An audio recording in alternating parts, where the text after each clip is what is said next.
idea va sortir ja fa d'haver 20 i tants anys, un poc més de 20 anys. I la idea era una cosa molt més simple que això. La idea era fer un repertori, una llista dels cognoms de les illes amb la grafia normalitzada i res més. Per què? Per què serveix això de la grafia normalitzada? Bé, hem de tenir en compte que molts de cognoms, no tots, però molts tenen dues formes d'escriure's.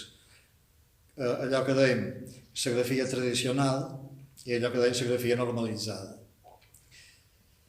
Per exemple, Ribes o Comas s'escriuen tradicionalment Ribas i Comas, però la grafia normalitzada és Ribes i Comes, com tothom sap. I això passa perquè antigament, quan se van fixar els cognoms, hi havia unes altres normes ortogràfiques. Per exemple, aquests femenins plurals s'escrivien en bas, ara s'escriuen en bes. O, per exemple, entre dues vocals posaven una Y i ara la posam llatina, és a dir, les normes han canviat i els cognoms se van fixar en temps molt regulars en què hi havia uns altres usos, unes altres normes.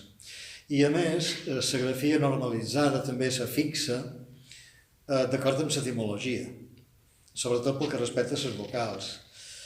I clar, antigament, quan van fixar el cognom, pràcticament no sabien res d'etimologia. Posar per una A, posar per una E, així com els semblava. Per tant, tenim això, que molts de cognoms tenen aquestes dues variants, forma tradicional, forma normalitzada. I per què serveix la forma normalitzada? La forma normalitzada té dues funcions. Una, perquè hi ha persones que volen tenir el seu cognom escrit amb la forma normalitzada. Hi ha gent que es diu Ribes i ha escrit sempre Ribas, però ho volen tenir així com, entre cometes diria així com toca, que és Ribes. Això és una cosa que cadascú és lliure de fer el que vulgui. Hi ha gent que se normalitza i hi ha gent que no se normalitza. Hi ha gent que valora més adequar-se a les normes vigents i hi ha gent que valora més la tradició familiar i aquestes coses. Totes molt respectables. Però el canvi se pot fer, és un tràmit legal que és en principi bastant simple.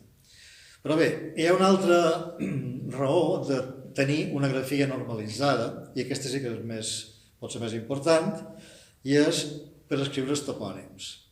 Els topònims que s'han format a partir d'un cognom. I aquí sí que tothom està d'acord que aquests cognoms que integren un topònim, tots els sons de Mallorca i Menorca, son tal, aquests cognoms s'han d'escriure de la manera normalitzada. Llavors, vaig tenir aquesta idea fa 20 i tants anys de fer una obra, una petita obra seria, on hi hagués tots els cognoms de les illes en la grafia normalitzada i a més això havia de ser una publicació institucional de la universitat, perquè tenint el segell i el seu prestigi de la universitat podria ser un referent per escriure així com en principi suposant que s'han d'escriure els cognoms, sobretot en els topònims.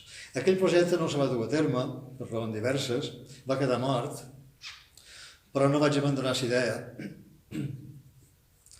i vaig continuar-hi treballant, això durant 20 anys, no durant 20 anys seguits, sinó estones, tongades, però una feina que ha anat ocupant aquests darrers 20 anys. Insisteix en això de la necessitat de tenir un repertori, una llista de cognoms en grafia normalitzada, perquè no és.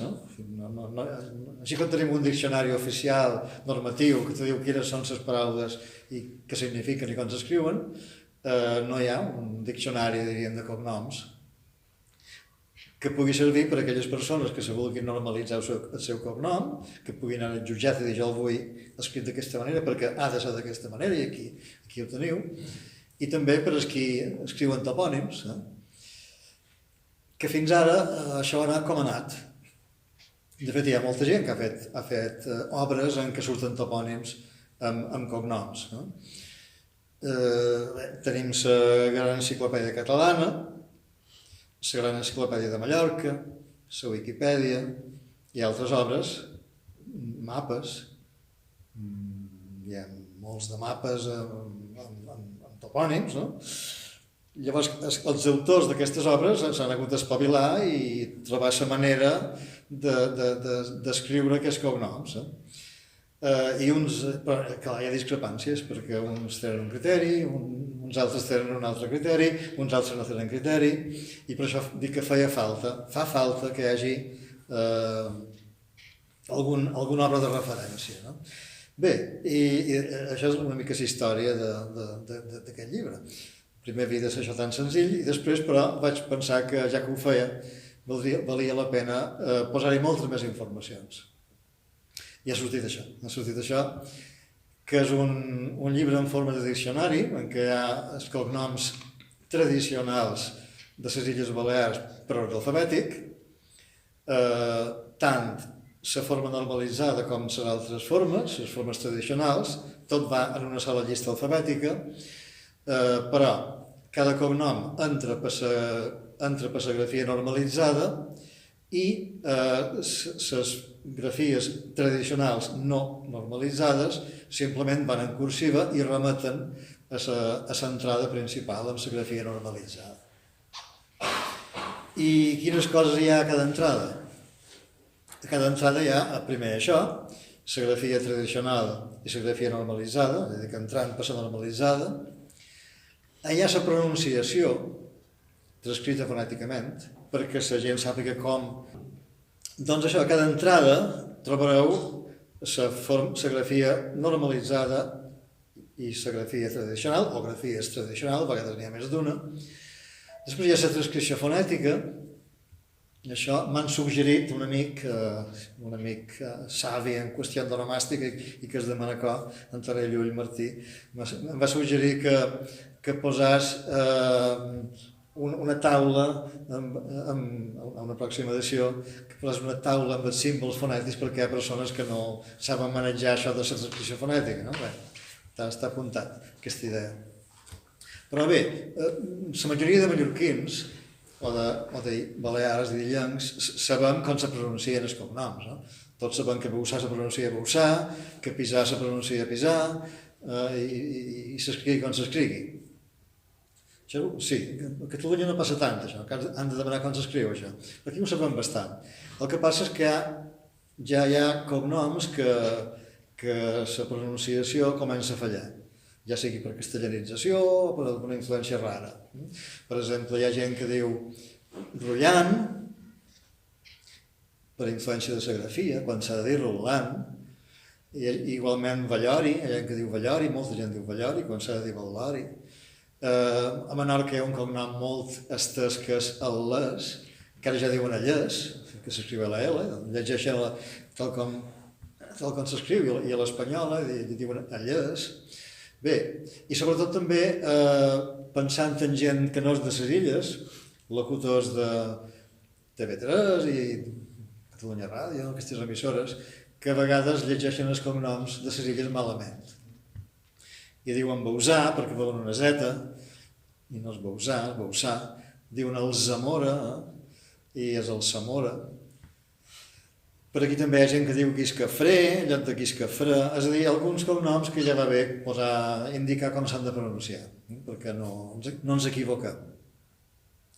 Bé, per tant, la transcripció fonètica, hi ha l'extensió geogràfica d'una manera simplificada, és a dir, s'indica si el cognom existeix a Mallorca, a Menorca, a Eivissa, a Formentera, a Catalunya i en el País Valencià. No entrem en més detalls. Però bé, això permet veure que la majoria de cognoms que la gent diu cognoms mallorquins, els cognoms que tenim per aquí, la majoria són cognoms que es troben a tots els països catalans. Hi ha uns quants que no, però la majoria sí. Per tant, així sabem si un cognom es presenta a Menorca, a Eivissa, al País Valencià, a Catalunya i a Mallorca. Després també hi ha alguna nota, alguna informació sobre l'antiguitat de cada cognom. Això és complicat, però bé, hi ha una aproximació a la primera documentació. I tenim aquest cognom, doncs, apareix documentat en el segle XIII, o en el segle XIV, o en el segle XV, o en el segle XIX. Així tenim una idea de la seva antiguitat. Un capítol important és l'etimologia, que ara insistiré en això de l'etimologia i la grafia normalitzada. L'etimologia és essencial per determinar quina és la grafia normalitzada. I l'etimologia és una cosa que a vegades és simple, a vegades és molt fàcil d'endevinar i a vegades és molt complicat. Hi ha cognoms que ja sabeu d'on venen. Fuster, per exemple, doncs és claríssim que és un nom d'ofici, i Ferrer, i Pastor, i Amorós, i Alegre, i Roig, sabeu molt bé d'on venen, però hi ha cognoms que no se sap d'on venen. A vegades no és que no se sap. I llavors hi ha hipòtesis, que són hipòtesis, no? Són hipòtesis. Per exemple, un cognom que abans he esmentat, Bouçà, no sabem d'on ve Bouçà. Hi ha 5 o 6 hipòtesis. A més, és un cognom que només existeix actualment a Mallorca. No vol dir que s'hagi format a Mallorca, però ara només existeix a Mallorca. D'on ve Bouçà? Doncs hi ha hipòtesis. Uns diuen que ve de l'occità, que té relació amb un adjectiu, el covemoll, i els llinatges catalans diuen que ve d'un adjectiu antic, bausà, que volia dir beneitor. Però aquest adjectiu no està documentat. No està documentat. Sí, no cal fer comentaris. Altres diuen que és un nom d'un color, de color de cavalls. No sé.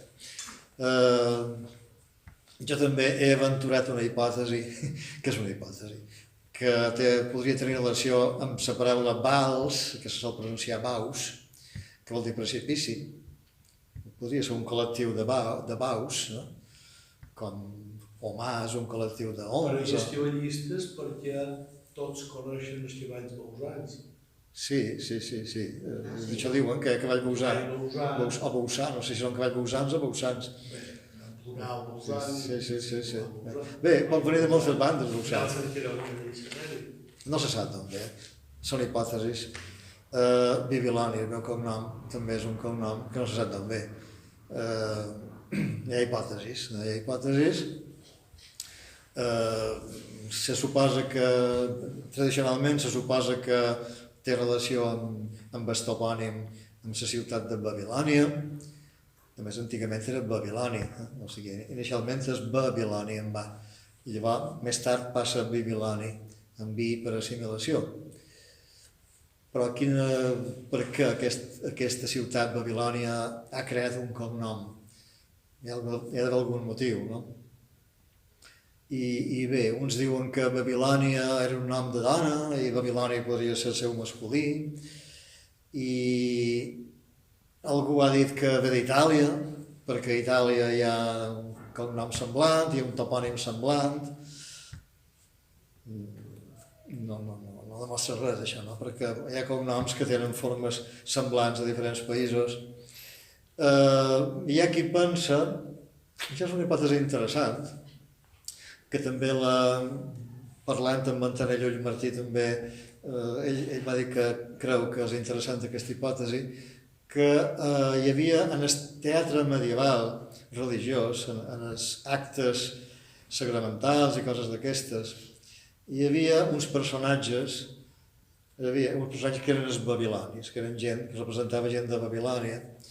O sigui, seria un personatge de teatre medieval. Podria ser. I Antoni Llull també creu que hi ha altres cognoms, com el nom de sants, Sant Andreu i no sé quin altre, Sant Pere, no sé què, que també podrien referir-se a personatges de teatre medieval. Això de l'etimologia és una cosa realment a vegades és un regne de les especulacions i de les hipòtesis. Així tot s'ha avançat. L'any 1959 va sortir Els llinatges catalans, de Francesc de Bergemoll. una obra monumental, és un dels referents, d'aquest llibre, i a més és la mateixa col·lecció, cosa que me satisfà molt. Però clar, al 59 els estudis d'etimologia no estaven avançats com hi estan ara. Sobretot perquè ha sortit investigadors, alguns de molt bàsics i importants com Joan Coromines. Joan Coromines ha escrit una obra monumental també, que és Sonomàsticon Cataloniae, que recull tots els topònims dels països catalans i mesclat en els topònims els cognoms. Aleshores, Coromines ha fet avançar molt el coneixement de l'etimologia en el camp de sonomàstica, tot i que continua havent-hi grans llacunes i Coromines a vegades també fa s'aventura en especulacions i a vegades després s'ha demostrat que s'ha equivocat. En fi, no importa que entrem en detalls, però Coromines a vegades s'ha atrevit a dir unes coses que després és claríssim que no són certes. Diu que Llorito, per exemple, és un nom mossàrab, no sé què. Mossàrab vol dir llatí precatalà de Mallorca. Llorito és un nom del segle XVI que ve d'Itàlia, de la Verge de Loreto, i que abans el lloc que es diu Lloret de Vista Alegre es deia Manresa. Bé, però bé, Coromines ha fet avançar molt, i altres han fet avançar molt el coneixement de l'etimologia. I aleshores moltes afirmacions de Salcovemoll, moltes no, algunes afirmacions de Salcovemoll o dels llinatges catalans han estat superades, cosa normal. També d'aquí a unes dècades algunes coses que dic aquí quedaran superades perquè hi haurà altres investigadors, altres obres que descobriran coses i que faran noves aportacions. I la ciència és això, no? El progrés de la ciència és això. És gent que va descobrint coses noves i va deixant obsoletes algunes coses que s'havien dit anteriorment. Per exemple, Femenies, un cognom normal de Mallorca, tant en la forma singular com plural, Femenia i Femenies. Clar, els llinatges catalans i Salcovemoll diuen que té relació amb l'adjectiu femení. No té cap relació amb l'adjectiu femení. Està demostrat que Femenies o Femenia, la forma singular, perquè hi ha molt de cognoms que tenen forma singular i forma plural, no? Torrent, Torrents, Garcia, Garcies, Riba, Ribes, i sempre la primera forma és la singular. Després apareix la forma plural perquè se refereixen a la família des Riba, i els diuen els Ribes, els Torrents. Bé, doncs primer existeix Femenia. I Femenia no és més que el nom àrab d'una alqueria musulmana davant de la conquesta. Femenia. I per tant d'aquí surt el cognom Femenia i després el plural Femenies, que això no és més que un nom àrab, un nom de persona àrab, que és Hameni, d'aquí surt Femenies. Això és bastant clar, evidentment, avui dia. Això també hi ha un historiador, Antoni Mas, que ha treballat molt aquestes qüestions i crec que dona proves bastant convincents que Femenia surt d'aquí, no surt de l'adjectiu femení, ni té res a veure amb la feminitat ni amb el feminisme. O per exemple Benimelis, que Benimelis, un nom lingüísticament àrab, sí, és un nom lingüísticament àrab, però els que diuen Benimelis no són descendents de cap àrab, sinó que aquest cognom surt d'una alqueria també, que es deia Benimelis, o Benimelis, fills de Melis. I així, què sé jo, Llebrers, per exemple, Llebrers. Diu el Covemoll i llinatges catalans que és l'adjectiu llebrer, és a dir, de llebre, ca llebrer, llebrers, plural de llebrer. I diu Moll que s'ha d'escriure llebrers i no llabres. Bé, podria ser, però després ve Coromines i diu no, és molt més probable que llebrers vengui d'un topònim de Catalunya que és Llebrers. Hi ha un topònim de Catalunya que és Llebrers. I d'on ve aquest Llebrers? Coromines diu que no té res a veure en cap callebrer, sinó amb un nom llatí, que és Libracius, perquè, clar, molts de topònims surten d'un nom personal d'un propietari. Llavors, què sé jo, Cornellà, doncs, ve de Pagus Cornelianus, és a dir, era un pagus, una possessió, una masia, d'un senyor que es deia Cornelius. De Pagus Cornelianus ve Cornellà, que per cert és un cognom documentat antigament a Mallorca i escrit Cornellà, que és com se pronunciava i és normal que se pronunciï Cornellà, i a Cornellà, ara diuen Cornellà, però antigament deien Cornellà, de Cornelianus, per etimologia toca sortir Cornellà, no Cornellà. No? Bé, doncs això, que hi ha un poble que es diu Llebrers, i segons Coromines ve de Libracius, i per què no pot venir de llebrers, de llebrer, de l'adjectiu llebrer? Coromines diu perquè en el segle XI ja està documentat sense R, amb BS final, i en el segle XI tothom pronunciava la R final. Per tant, si s'escriu amb sense R, vol dir que no hi ha R etimològicament. I això avala que vengui d'aquest nom Libracius. És més convincent tot que no hi ha dogmes de fe. En qüestió d'etimologia no hi ha dogmes de fe.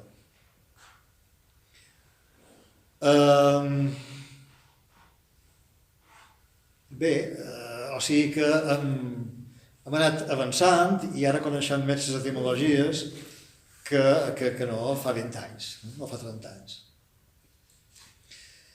Llavors, torn a aquesta idea d'aquest concepte de les grafies normalitzades. Ja he dit perquè serveixen les grafies normalitzades, serveixen per a aquelles persones que vulguin tenir el seu cognom normalitzat i serveixen sobretot per escriure els topònims així com se suposa que s'han d'escriure. Els topònims que integren un cognom. Llavors,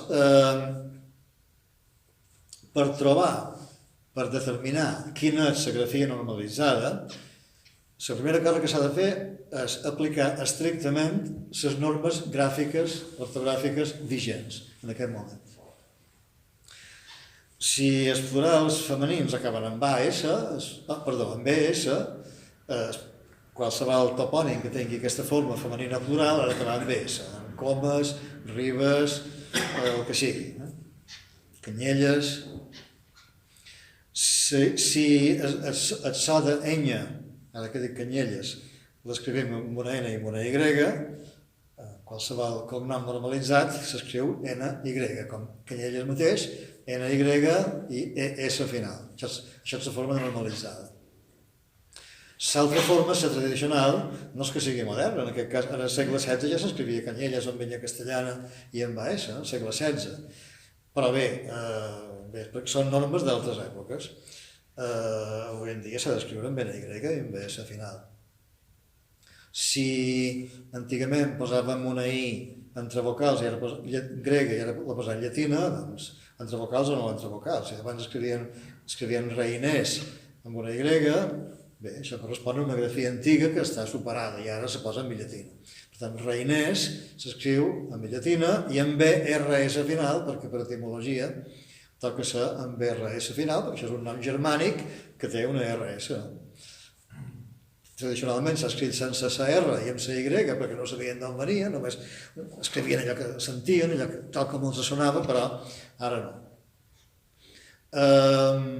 Què sé jo, tradicionalment, fins al segle XX, escrivien Lluc, Vic, amb H final, CH final, això és una grafia tradicional de molts segles, però en la reforma de principi del segle XX, aquesta H se va suprimir i, per tant, en els cognoms també se suprimeix. Grafia normalitzada.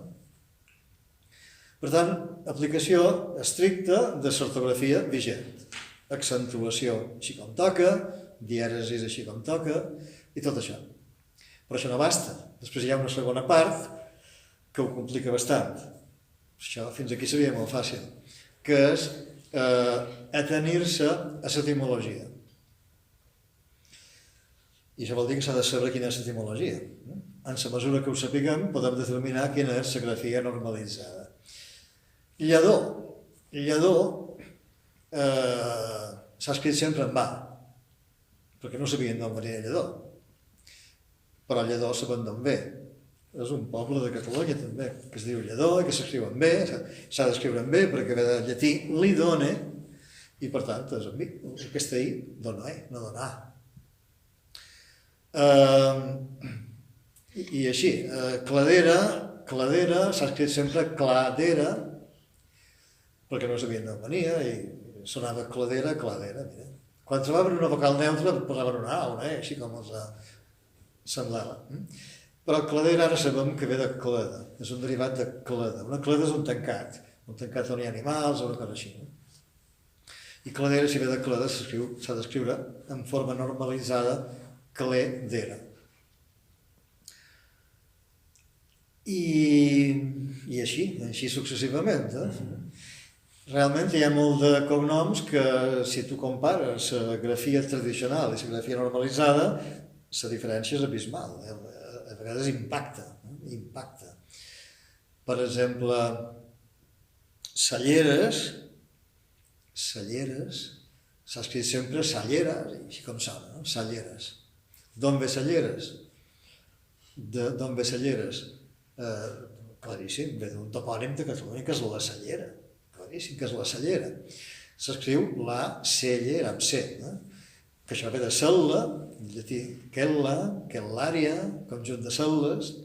Una cellera és una part de les parròquies, de les esglésies, però ve de cel·lària, quellària, cellera. Per tant, hi ha un topònim a uns quants, que és la Cellera. Tots els que es diuen Cellera venen de la Cellera. I per tant, Cellera és forma tradicional, però Celleres, amb C, forma normalitzada. Estelric, d'on ve? Hi ha una hipòtesi que diu que Estelric és un nom antic medieval d'Àustria. Osterric, en alemany. I que en català medieval, Àustria, és cert això, és d'Estelric. Però jo crec que és més versemblant creure que ve d'un topònim de Catalunya, que és Estelric. Hostalric, que s'escriu Hostalric, però antigament allà mateix, a Hostalric deien Estelric, està escrit, documentat, Estelric. O sigui, seria una forma més antiga enfront de la més moderna Hostalric. Llavors, Hostalric s'escriu en bac, perquè és hostal, ric, no? I aquest ric s'escrivia abans s'escrivia en bac final, però ja dic que aquesta està suprimida, i per tant, Hostalric s'escriu en bac i sense H final, i el cognom Estelric, com que ve en tota probabilitat de Hostalric, la grafia normalitzada, jo considero que és en bac, no Hostalric, perquè no es tracta de canviar la forma del cognom, sinó de grafiar-lo correctament. La grafia normalitzada considera que és Estelric, en bac, en B, és Talric. Canvia molt de la forma que tenim acostumada. Cirerals, o cireral, per exemple, o cirerals. Bé, l'hipòtesi tradicional exposada per Alcovemoll i els llinatges catalans és que ve de l'arbre de les cireres, el cirerer. Cireral. Igual que el cognom Cirera, un cognom que és Cirera, i Ciré, a Mallorca hi ha molt de cirers, no? Ciré. Bé, el Covemoll i els llinatges diuen que Ciré és una variant de cirerer. És a dir, un ciré seria un cirerer. Bé, sí, no hi ha problema.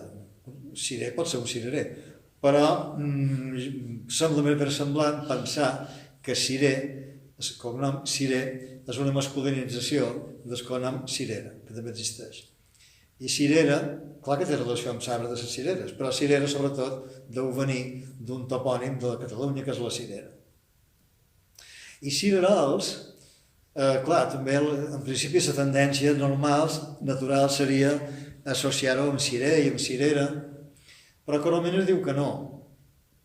Coromines diu que cirerols és una deformació de solarols, solarols, que és un topònim de Catalunya. Solarols. I solarols no és més que un derivat de Soler, que també és un altre topònim i un altre cognom. Soler és un poble de Catalunya Nord i els Solers de Mallorca venen d'aquest poble, de Catalunya Nord. I solarols, derivat de Soler i de sol, no? De terra, sol, solarols, per metàtesi i per deformació, s'hauria convertit en cirerols. No és dogma de fe, però és una hipòtesi bastant versemblant. O sigui que ja veig que això de l'etimologia és una cosa bastant complexa, moltes vegades molt endimoniada. Bé, això és el que diu el llibre, variants, formes gràfiques normalitzades, tradicional, pronunciació, extensió, etimologia, antiguitat, i encara hi ha un altre apartat que una mica de notes històriques sobre famílies concretes, sobretot les famílies més destacades, la noblesa. No perquè siguin més important que els altres, sinó perquè han generat més documentació i han fet més operació, més coses amb els seus cognoms. La gent normal, diríem, té un nom i un cognom i el passa de pares a fills i s'ha acabat. En canvi, els nobles feien coses rares, diríem, entre cometes, amb els cognoms. Per exemple, canviaven de cognom, quan qualque noble moria sense descendència o sense descendència masculina, cosa que volia dir que el seu cognom s'havia d'extingir, aleshores feien a vegades mans i mànigues perquè el cognom no s'extingís i així com transmetien les seves immenses possessions als seus hereus, també els transmetien el cognom i això a vegades implicava canviar de cognom, és a dir, jo te pas els meus béns, un nebot o qui sigui, te pas els meus béns en la condició que mantenguis el meu cognom, i així no es perd, no? I mantenint el cognom, l'escut d'armes i les possessions. I és una cosa que es fa bastant, s'ha fet bastant. O canviar l'ordre dels cognoms, posar abans els de sa mare i després els de son pare, que és una cosa que ara tothom ho pot fer, però això els nobles ja ho feien a vegades, en segles enrere, sobretot quan la dona era més important, és a dir, tenia més títols nobiliaris que l'home, que només en tenia un o dos, si la dona en tenia 7 o 8, llavors la dona era més important, i en els descendents a vegades se fa aquesta operació, que el cognom de la dona se posa en primer lloc, o se fa un cognom compost, dona, cognom dona i cognom home, i aquest cognom compost, com a únic cognom, passa en els fills. O a vegades se fa també, una cosa que també se fa, que fan els nobles, o gent simplement de certa importància, és, sobretot aquells que tenen un cognom, diríem entre cometes vulgar, com pot ser, per exemple, Serra, que de Serra n'hi ha molts, o, per exemple, què sé jo, Ribes, o Palau, hi ha molta gent que té aquests cognoms. La Fortesa només hi ha els nobles. La Fortesa, Despuig, aquests només els tenen els nobles. I ja, amb aquesta forma, la Fortesa, amb aquest article arcaic fossilitzat, ja se diferencien de la gent no noble.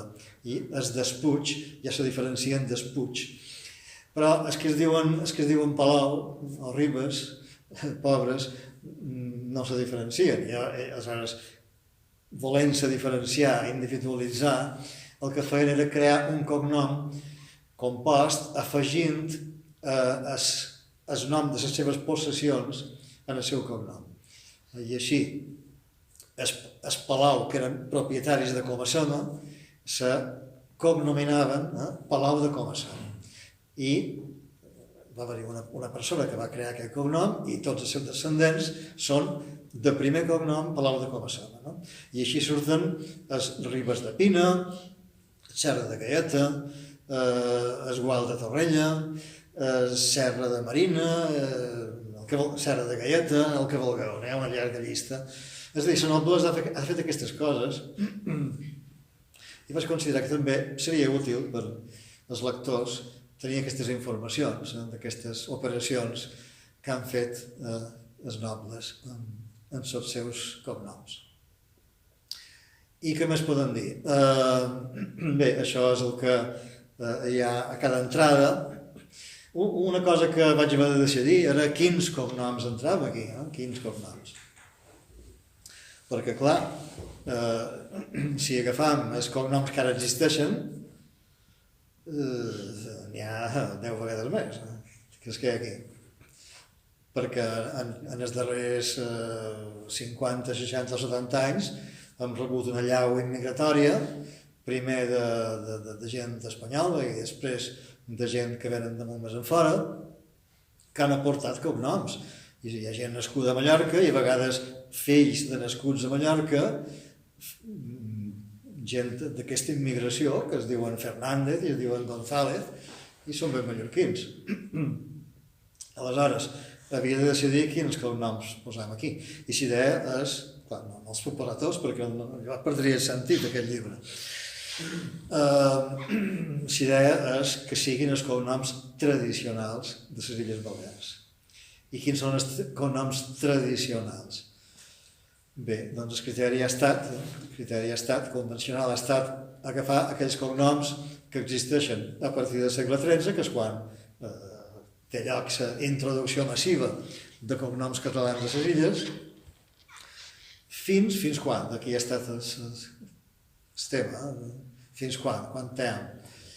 I vaig decidir que es traeria abans de començar aquesta gran immigració. Posem cap a la guerra civil, per allà. Per tant, aquí tenim tots els cognoms tradicionals, que són aquells que han portat els illencs entre el segle XIII i el segle XX, entre els quals la majoria són catalans, d'origen català, però també n'hi ha que són d'altres orígens. Ara potser parlarem una mica més d'això, d'aquesta és idea. Després, a part de cada entrada, teniu en el principi una introducció que té unes 50 pàgines, o sigui, de fet, podria ser un petit llibret, que explica tota la història dels cognoms en general, dels cognoms catalans, dels cognoms de les Illes Balears, i explica quan i com surten els cognoms, perquè els cognoms no han existit sempre. Això és una cosa bastant moderna entre cometes, vol dir que tenint en compte la història de la humanitat, que és llarguíssima, doncs els cognoms apareixen en el segle XIII, XIV, i per tant podem dir que és una cosa moderna, entre cometes. Abans no hi havia cognoms. Ara tothom té cognoms, però abans no tenien cognoms. Què tenien abans? Abans la gent tenia un nom. La gent tenia un nom i a vegades res més. En comunitats petites bastava, perquè no se repetien. Antigues, primitives, a comunitats petites, tribus, com es diguin, els noms no se repetien i per tant no hi havia problema, la gent tenia un nom. Algunes cultures van desenvolupar sistemes onomàstics molt complicats, com els romans. Els romans van desenvolupar un sistema de denominació personal a base de 4 elements, de prenomen, nomen, agnomen, cognomen i agnomen, que això se referia més a les classes nobles, els patricis. I per això va desaparèixer, quan va desaparèixer l'imperi romà. Els àrabs també van desenvolupar un sistema de denominació molt complicat. Tenien 5 o 6 elements seguits, a vegades més. Tenien el nom del fill, el nom del pare, el nom de l'avi, el nom de l'altre avi, el nom pròpiament dit, un malnom, a vegades dos malnoms, a vegades un lloc de procedència. Però això també va desaparèixer i ara els àrabs tenen un nom i un cognom. O sigui, a banda dels cognoms, i a part d'aquest sistema, la gent tenia un nom, o en tot cas un mal nom, perquè a vegades es feia necessari. Sobretot, estem acostumats a veure que els personatges importants de la història, grecs, hebreus, etc., tenen el seu nom seguit del lloc d'on eren, no? Tales de Milet entre els grecs, Pitàgores de no sé on, diuen, no sé, que sigui, no? O els hebreus, el mateix Jesús de Natzaret, Josep d'Arimatea, el que sigui, no? Llàtzer de Betània. És una manera d'identificar la gent i d'on ven. Això segurament ha existit sempre, però hi ha un moment en la història que els malnoms es fan estrictament necessaris, que és cap al segle XI-XII. Cap al segle XI i XII els noms se repetien tant que se feia imprescindible tenir un cognom. I per què se repetien tant? Perquè antigament hi havia uns sistemes onomàstics molt rics, molt complexos, però va haver-hi un fet que ho va simplificar molt, que és el cristianisme. El cristianisme va crear la pràctica, no sé si dir la moda o la pràctica, de posar noms de sants. I com que els sants són un repertori limitat, ara n'hi ha molts, però en els segles 4, 5, 6 n'hi havia molt pocs. No? Llavors, el cristianisme va crear aquesta pràctica de posar nom de sants, que en principi era lliure, però a partir del Concili de Trento és obligatori. El Concili de Trento prohibeix posar a les criatures noms que no tinguin un sant a darrere. Aleshores, això va simplificar enormement tots els repertoris onomàstics, antroponímics, i els noms se repetien molt. Pensem que a la Mallorca tradicional els noms se repeteixen moltíssims. Jo he comptat que a la Mallorca tradicional el nom de persona són una seixantena, no n'hi ha més. No n'hi ha més, Pere, Joan, Miquel, Maria, Magdalena... Bé, en el segle XI, XII això passa intensament, els noms se repeteixen molt i el malnom se fa estrictament necessari. I aquests malnoms arriba un moment, en principi eren lliures, i no tenien per què ser transmesos de pares a fills, i a vegades un germà tenia un mal nom i un altre germà tenia un altre mal nom. Això encara es veu en el segle XIII a Mallorca, que els cognoms encara no estan ben fixats. Son pare té un mal nom i el fill un altre. Però en el segle XIII-XIV aquests malnoms es van fixant. Es van fixant, van agafant una forma fixa i es van transmetent fixament de pares a fills. I quan els malnoms els passa això, esdevenen cognoms. Un cognom no és més que un malnom, un antic malnom fixat i transmès de pares a fills. Per això molt de cognoms no són més que antics malnoms, nom d'oficis, fuster, ferrer, capellà, vaquer, pastor, rei, marquès, que a vegades aplicats amb ironia, no vol dir que com que li diguessin marquès de malnom fos marquès, podria ser tot el contrari, no? Però bé, era un malnom. O són malnoms descriptius, com aquells que he dit abans, alegre, amorós, bastard, un malnom negatiu, ros, roig, negre, gener o febrer, nascuts en el mes de gener o en el mes de febrer, etc. I molts són malnoms, després cognoms, procedents de topònims. En el cas de Mallorca, he comptat que un 40%, en el cas de les illes més aviat, he comptat que un 40% de cognoms tradicionals de les illes són topònims de Catalunya, del Principat. Un 40%, que és molt. La resta són això, nom d'oficis, nom descriptius, i n'hi ha un altre, oficis, descriptius, topònims, i quin és l'altre? No sé. Sí, patronímics, és a dir, nom d'espara. A vegades el mal nom era nom d'espara. És a dir, que una persona que li deien Maria, si son pare no havia Miquel, fàcilment li podien dir na Maria d'en Miquel, no? Això encara a vegades se fa, na Maria d'en Miquel, i va quedar Maria Miquel, al final, no? I Miquel com a cognom. Bé, d'aquí surten els cognoms, per tant.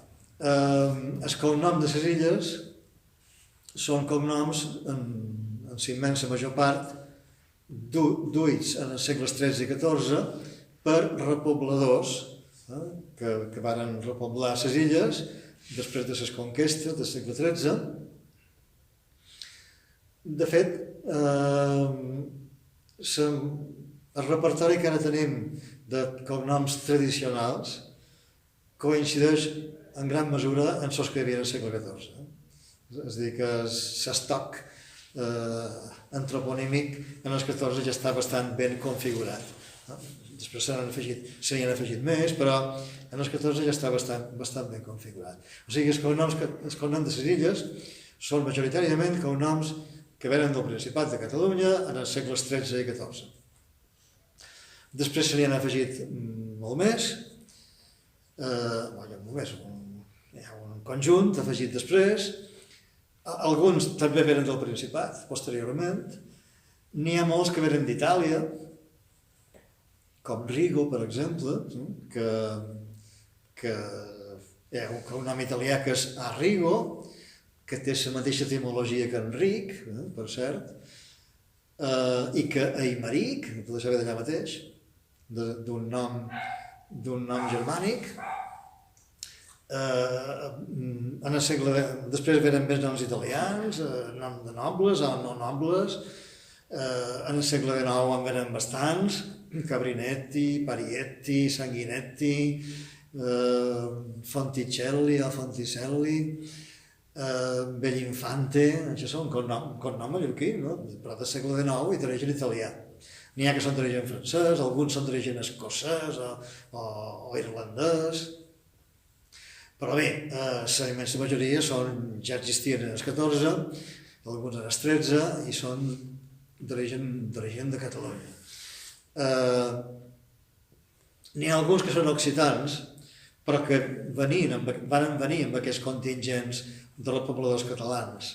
És a dir, que Bussà mateix podria ser occità, però segurament correspon a catalans que eren ben catalans abans de la conquesta, que vivien a Catalunya, però que tenien algun avantpassat d'origen occità. No vol dir que fossin occitans. Pot ser que ho fossin, però no vol dir que ho fossin. Igual que aquell repoblador que va venir a Mallorca en el segle XIII, en el segle XIV, que es deia Martorell, podria ser que vengués de Martorell, però no necessàriament. Podria ser que a Catalunya ja li diguessin en Pere de Martorell, no perquè fos de Martorell, podria viure allà on fos, no? Però que tingués son pare, el padrí, o el que sigui, que fos de Martorell. Això és així de complicat. Bé, vejam com anem de temps. Sí, ja vaig acabant. Això trobareu en el llibre. També trobareu algunes informacions sobre usos i costums respecte als cognoms durant la història, a part del que he dit dels nobles, coses com el fet que, ja resumim molt ràpidament, el fet que tradicionalment els illencs, llevat dels nobles i gent important, entre cometes, han tingut un nom i un cognom i res més, no dos. Això de tenir dos cognoms és una cosa moderna, pas dels nobles, que en tenien no dos sinó 7 o 8. La gent tenia un cognom. En els documents consten el nom i un cognom. Els dos cognoms és una cosa que en el món només passa a Espanya, a Portugal i en els països hispanoamericans. A la resta del món la gent té un cognom, que se diu nom de família, que identifica més la família que la persona. I aquí també teníem un sol cognom. És l'administració espanyola que en el segle XIX va anar imposant a poc això dels dos cognoms. Però a la llei de registre civil, 1870, encara no és obligatori. La llei de registre civil encara no diu que la gent ha de tenir un nom i dos cognoms.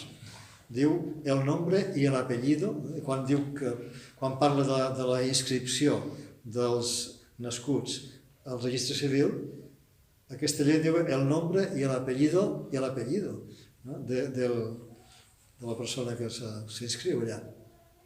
Però bé, hi ha altres normatives que van imposant això dels cognoms.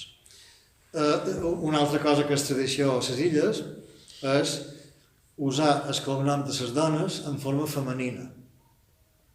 Això no era de llenguatge vulgar, era de llenguatge administratiu, també s'escrivia. És a dir, que una dona que son pare es deia Bausà, ella li deien Bausana. Bausana. Si son pare es deia Tomàs, li deien Tomassa, Catalina Tomassa. Sort Tomasseta. I així, si es deia Crespí son pare, era Crespina.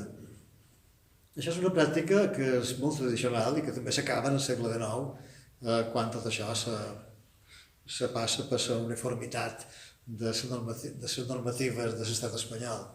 Això se feia a molts altres països d'Europa i només se conserva en els països de l'est. A Rússia, per exemple, encara és normal i oficial que les dones tenen el cognom del pare amb morfemes de femení, en forma femenina. Això ho teníem aquí també. Bé,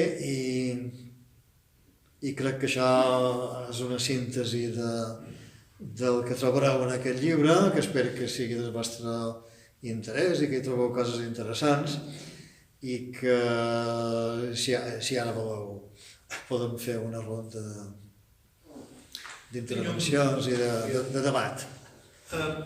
Si mos contes que el nom ve del topònim, sí, però el topònim ve del nom. A vegades passa això, sí. Ara no ho sé, però és un cercle que fa voltes, sí. Això és una de les coses, mira, no n'he parlat, però no puc parlar de tot, perquè el temps és limitat, però és un dels punts que desperten el meu interès en el llibre aquest. Sí, funciona així, això. És a dir, molt de cognoms venen de topònims, perquè, això que he dit, el que es diu femenia és perquè o vivia en aquella alqueria, o hi feia feina, o hi tenia alguna relació, no? Aleshores, clar, si un és de Bunyola, que ara Bunyola és un poble, però a l'edat mitjana era una alqueria. I aleshores, qualcú que vivia allà o hi feia feina, li deien Pere de Bunyola, i així va sortir el cognom Bunyola. Un altre cognom mallorquí creat a Mallorca, d'aquests autòctons, com Femenia, com Benimelis, com Llodrà, per exemple, que també sembla que és una alqueria musulmana. O sigui que és molt de cognom venen de topònim perquè és molt comprensible.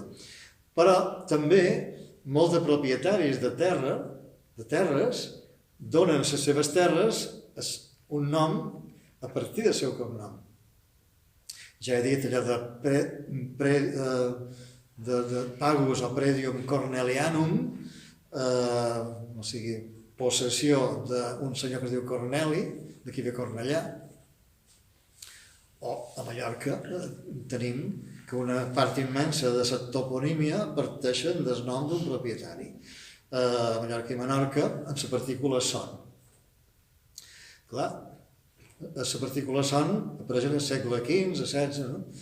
Abans no existia, en els 14 i els 13 no existeix això. Quan venen els repobladors catalans i els nous propietaris, els que se beneficien dels repartiments i són els nous propietaris de la terra, se troben amb uns topònims preexistents de les alqueries. Uns són àrabs, Alcúdia, Algaida, uns són àrabs, uns altres són mossàrabs, com per exemple Campos, o com per exemple Petra, uns altres són preromans, Solla, per exemple, segurament, o què sé jo. i es troben amb aquests noms de les seves possessions, Raixa, Turixant, Caimàrix, després Caimari, Alfàbia. A vegades aquests noms no els toquen, continuen existint, però a vegades els propietaris els canvien, o la gent els canvia, no sé si és propietari o la gent, els canvia per cognom del propietari. I aleshores, què sé jo, apareixen tots els sons. Son fuster, perquè era un senyor que es deia fuster. I a vegades no hi ha son tan sols, a vegades només hi ha el simple cognom convertit en topònim. Abans de dir Llorito, o Lloret, que inicialment era una alqueria que es deia Manresa, perquè era un propietari que venia de Manresa o que es deia Manresa. No? O, què sé jo, Montblanc, que és un topònim, una posició que és Montblanc. I Montblanc es diu Montblanc simplement perquè, segurament perquè el primer propietari, el segon, no sé, un dels primers, es deia Montblanc de cognom.